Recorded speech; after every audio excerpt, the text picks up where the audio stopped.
things you need to know before you visit Phnom Penh starts right now.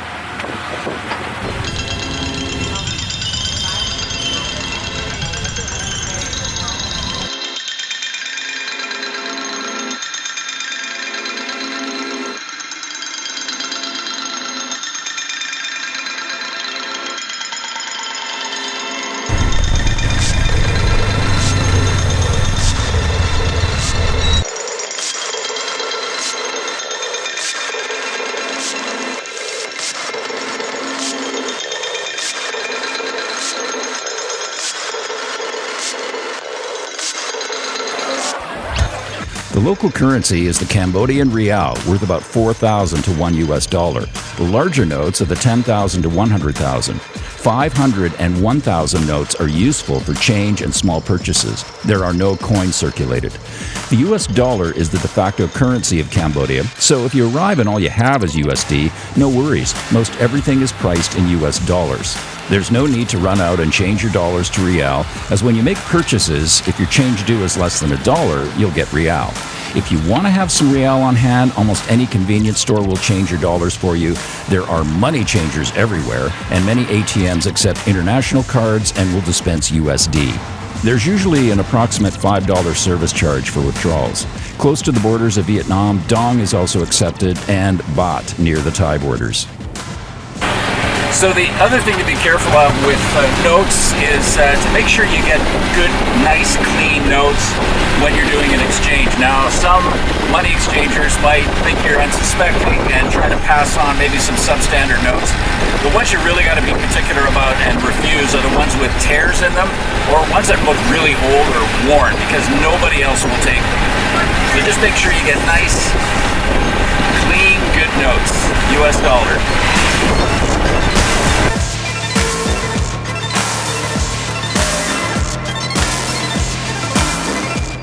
Staying connected in Cambodia is pretty easy these days. There are several providers that offer 4G or LTE. It's best to purchase your SIM card from an official store in Phnom Penh, as it will be registered to you. Don't forget to bring your passport.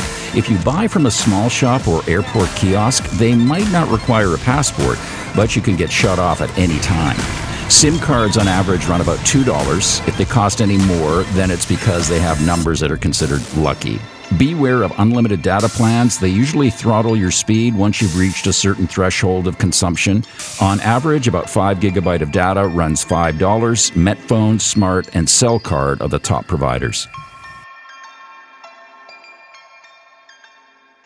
Just melting away here at the Central Market in Phnom Penh. I'm having some nice ice-cold coconut juice to help me chill down a little bit here. This is a great place. You have to come, especially if you're a fan of architecture.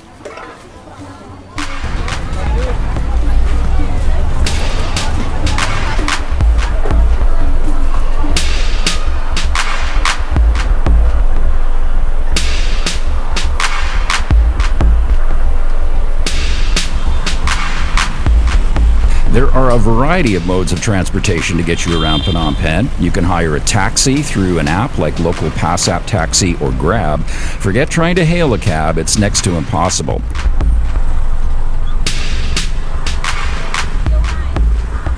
The classic Khmer tuk-tuk or remorque are available, as well as the Indian-style tuk-tuks or auto rickshaws. You can also hire a cyclo, but these are really just for a little tour or a short ride.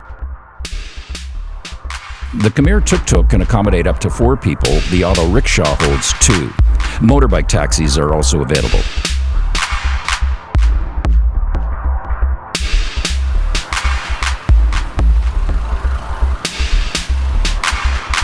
Just outside the Royal Palace grounds, waiting for my ride right now, with a bunch of tuk-tuk drivers. I think he's coming.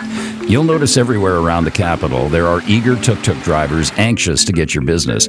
But I personally feel that booking a tuk-tuk or taxi with one of the apps is much safer, with not only accountability, but a set price that isn't inflated or negotiable.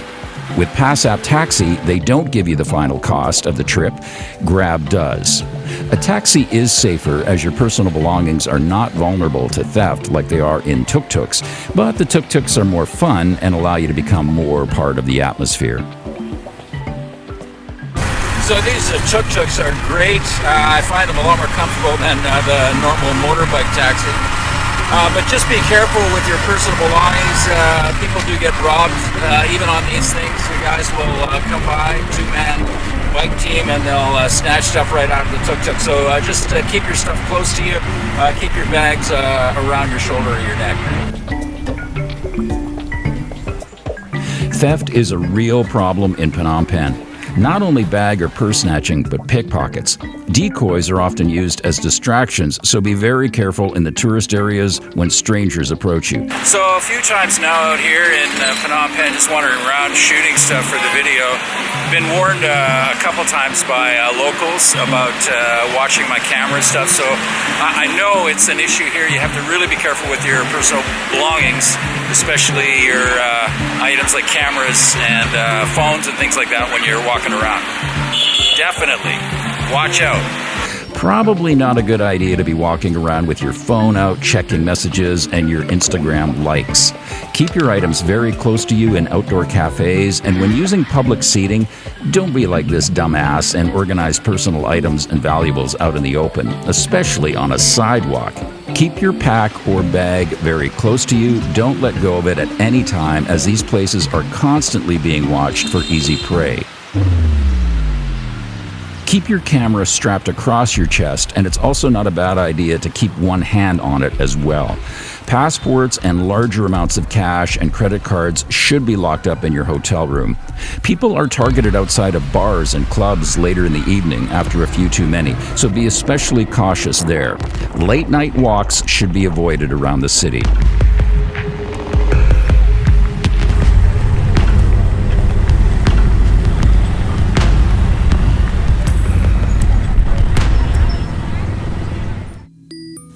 When you arrive in Phnom Penh, one thing will be very clear almost immediately. The Khmer or Khmer are some of the warmest, friendliest people on the planet, and deservedly should be afforded a great deal of respect to their culture and customs.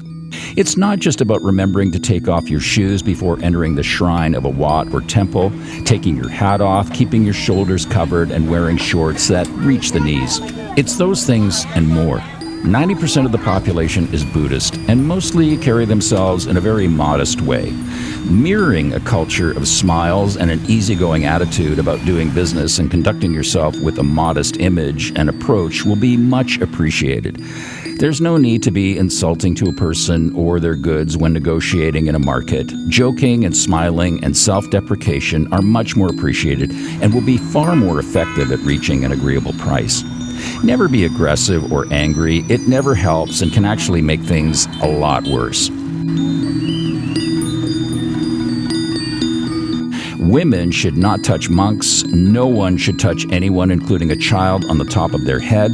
And feet should not be pointed at someone when seated. Also, avoid showing the bottoms of your feet anywhere. Keep the affection in public to holding hands, and conversation about politics and war should be avoided. The Khmer people won't expect you to know all of these rules, but they'll certainly notice and appreciate your effort.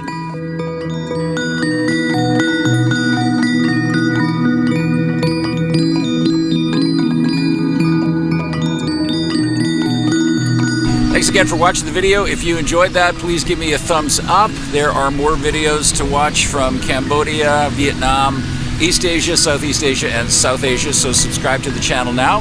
And while you're at it, why not watch some more videos here? From Phnom Penh, Cambodia, this is John Sabo. Thanks again. See you soon.